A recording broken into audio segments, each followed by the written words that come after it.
A young boy was visiting his grandfather's farm. The boy held his grandfather's hand as they explored horse stables, cow stalls, and pig parlors.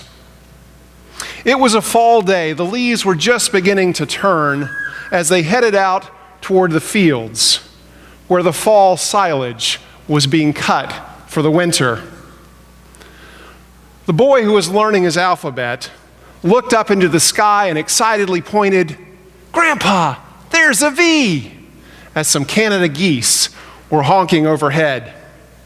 The grandfather stooped down to share the angle of his grandson, who asked, "Where are they going?" And the grandfather replied, "They're heading south for the winter, where it's warmer and there's lots of food." "But why are they flying in a V? Why not an O or a Z?" the little boy asked. The answer to that question has something in common with our passage from Galatians. Let's take a look. Years ago, Dr. Robert McNeish, a biology teacher and Presbyterian layman, put down some thoughts and observations that he called lessons from the geese. I believe what he wrote can be correlated with our reading from Galatians, specifically about how these geese lessons can teach us about being the church. As the little boy asked, "Grandpa, why a V? Why not an O or a Z?" The answer to that question is one of aerodynamics, how bodies move through the air.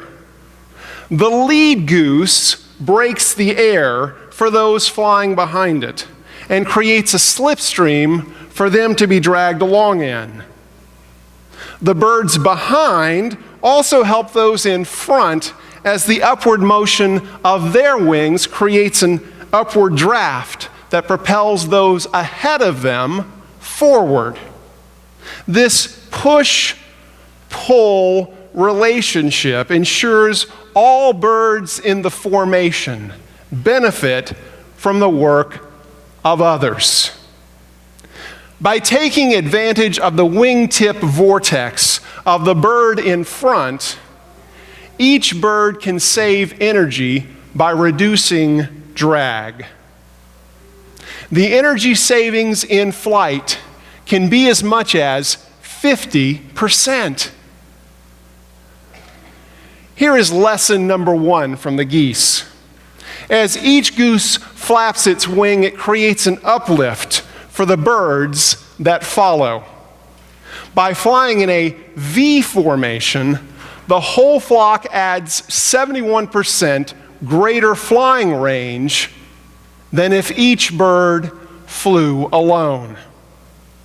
As a team, they can go 71% farther than if they flew solo.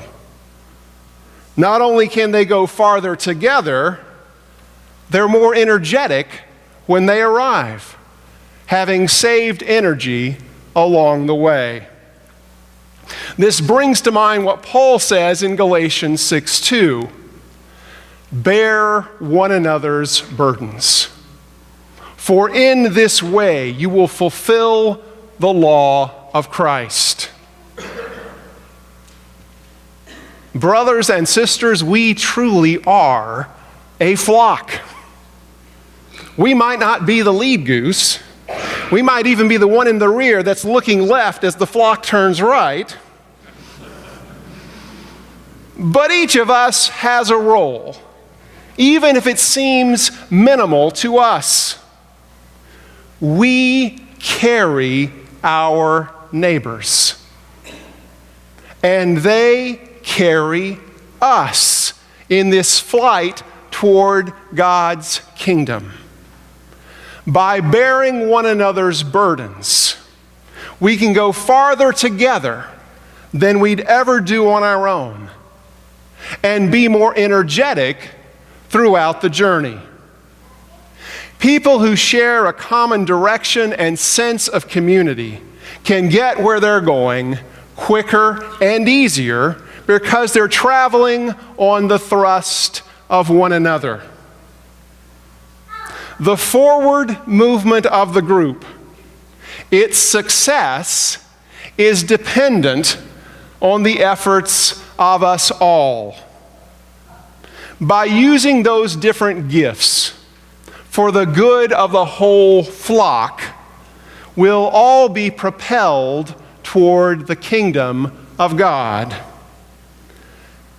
This is the first lesson. When we bear one another's burdens, we can go the distance.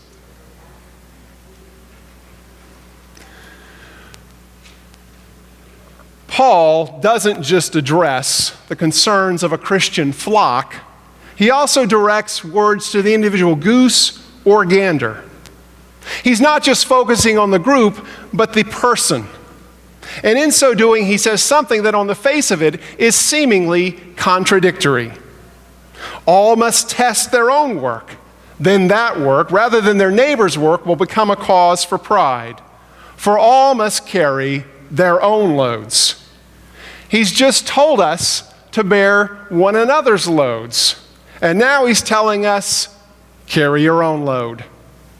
Paul has shifted from the group to the individual. Yet each bears burdens and loads. There are some things that others aren't supposed to bear with us and are ours alone. There is the burden of personal responsibility, which comes out in the formation of character. It's the daily choices we make to either be led by the Spirit or to follow the flesh. It's living with the choices we've made, good and bad, and recognizing that we'll each have to give an account individually before the throne of the Lord. There is the burden of toil, of making a living, something we do on our own. There is the existential burden of our loneliness, that although we're surrounded by a vast sea of humanity, there is an unbridgeable chasm between us and even our closest loved ones. There are some burdens that each of us as individuals must bear alone by the nature of who we are and how we are made. Paul tells us to test our own work rather than our neighbor's work.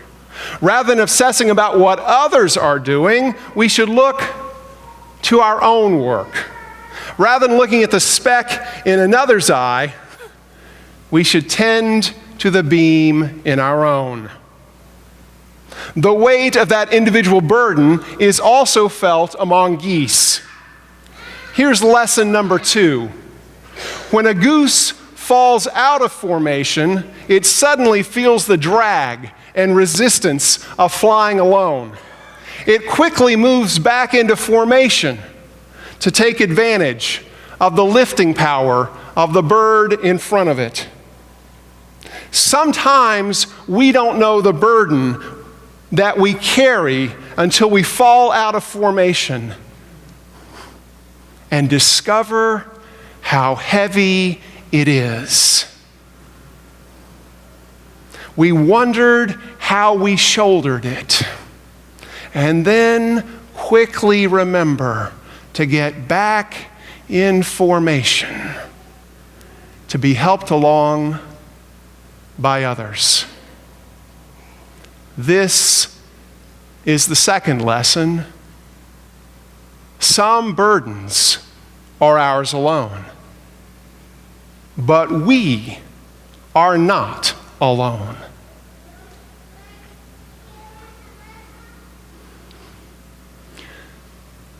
There are some geese, however, like some fellow believers, who don't just have a temporary dip out of the formation.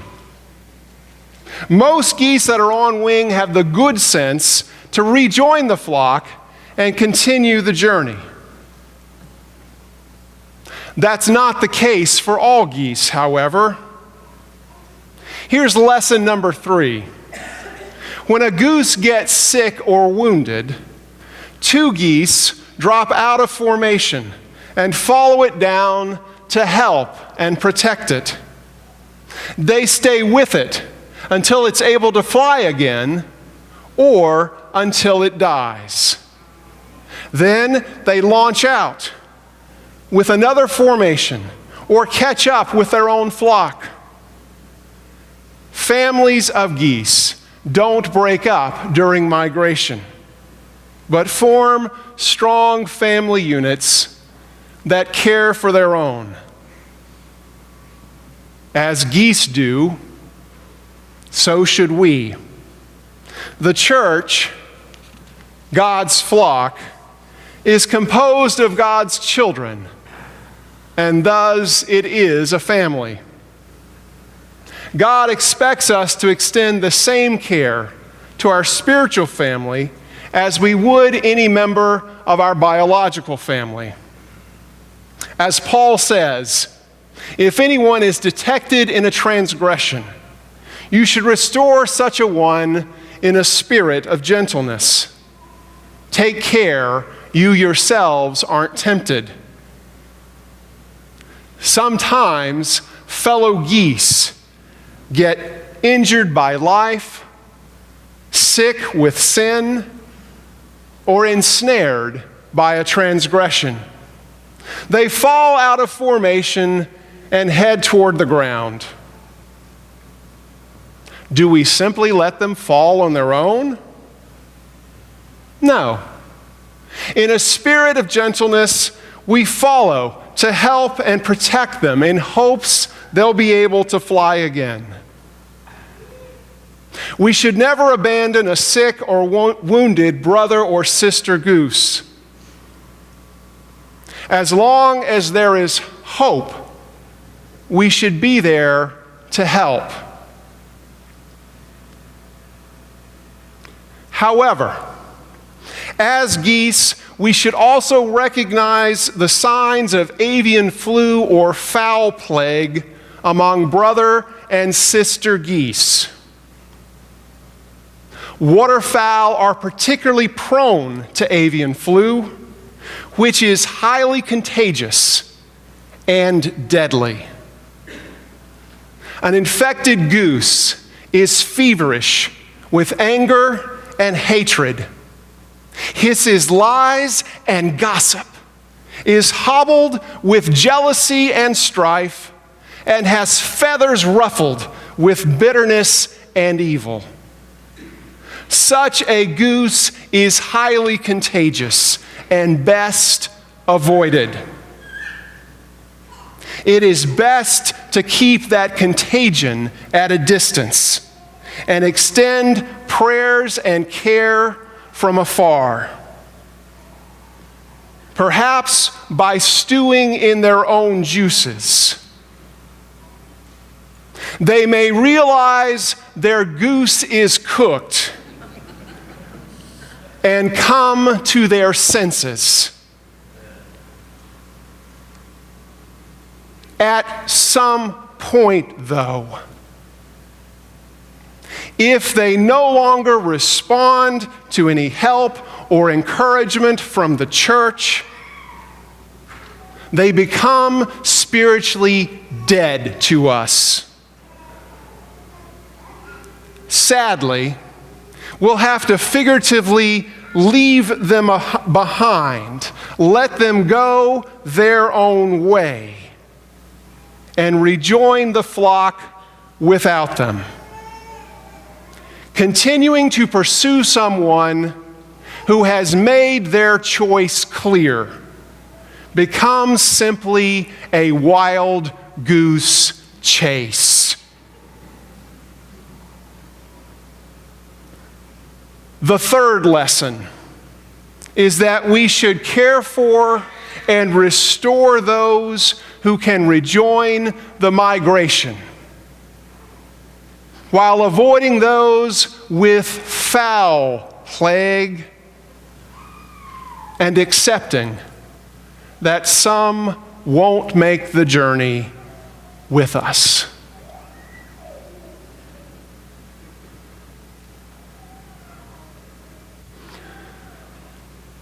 The fourth lesson follows from the third. In the prior verse, Paul warned, "Take care that you yourselves are not tempted."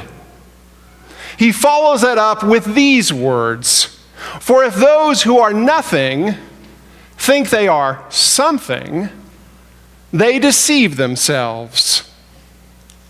Prior to this, Paul had addressed the group, the individual, those who take care of fallen members, and now he turns to the leadership. And there's a goose lesson here as well. Contrary to popular opinion, the lead bird of the V formation isn't always an adult male.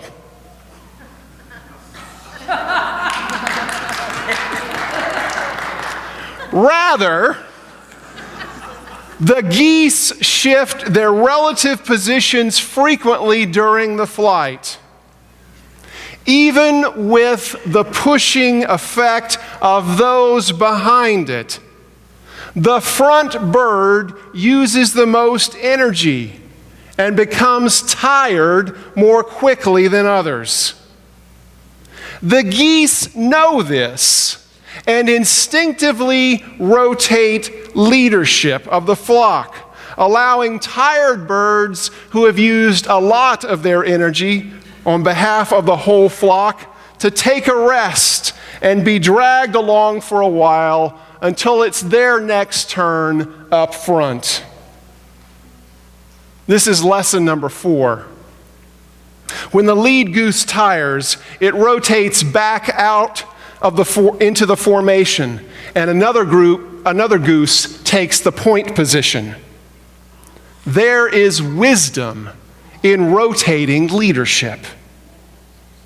It's why this congregation has an annual selection of lay leaders in this congregation. It's why pastors and teachers have sabbaticals. God provides fresh leadership of people throughout the Bible. Joshua takes the reins after Moses, Elisha after Elijah, and Jesus after John the Baptist. Paul says to others, "Imitate me, just as I also imitate Christ." The lead geese in any church should remember who they're imitating and following, and not deceive themselves and misdirect the flock. Those who have confused the adulation of the geese that follow them for the adoration due only to God have deceived themselves and plummeted disastrously.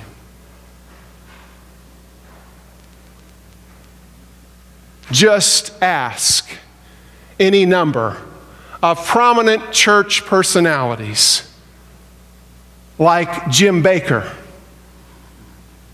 Jimmy Swaggart,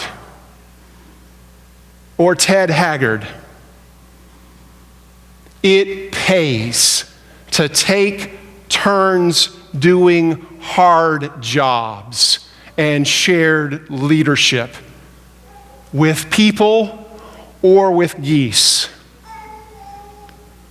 The fourth lesson is that rotating leadership helps leaders and followers alike reach their common destination.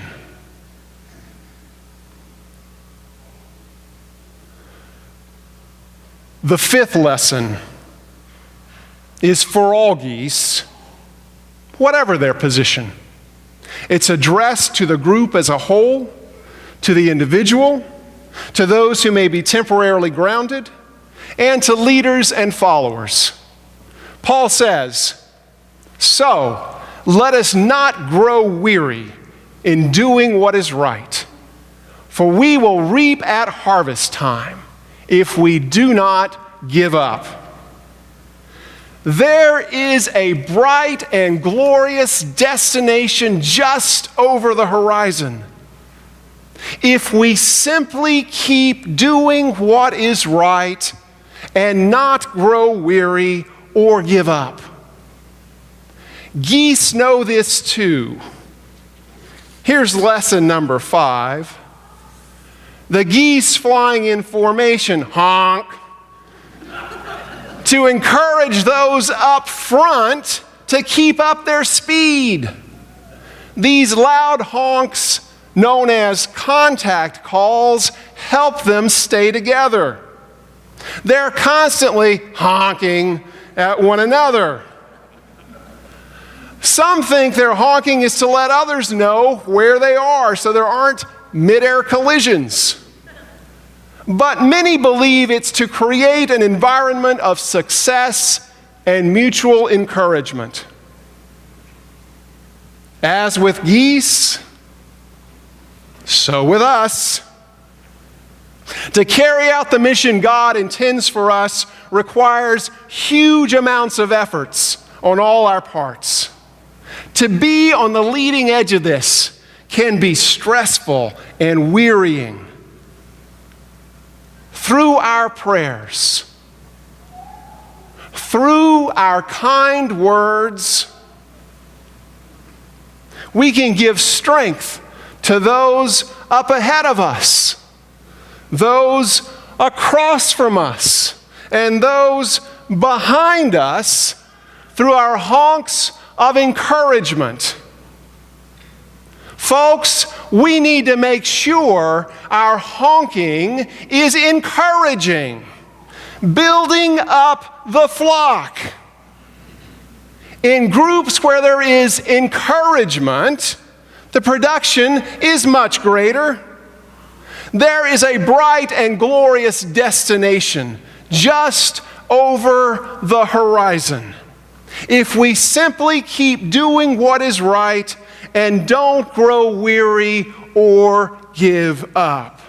As flockmates winging our way together in a V for victory that Christ has given us through his resurrection, whenever we have an opportunity, let us work for the good of all, and especially for the family of faith, so that others who are grounded might rise up and join us on this journey through life into eternity. Thanks be to God.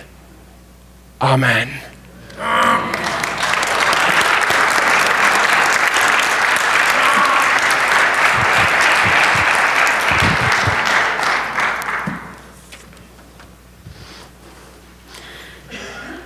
If you'd like to join your honking with others who are making their way toward God's kingdom, we'd invite you. Come forward. As we sing, "Let All Things Now Living," please stand as you're able.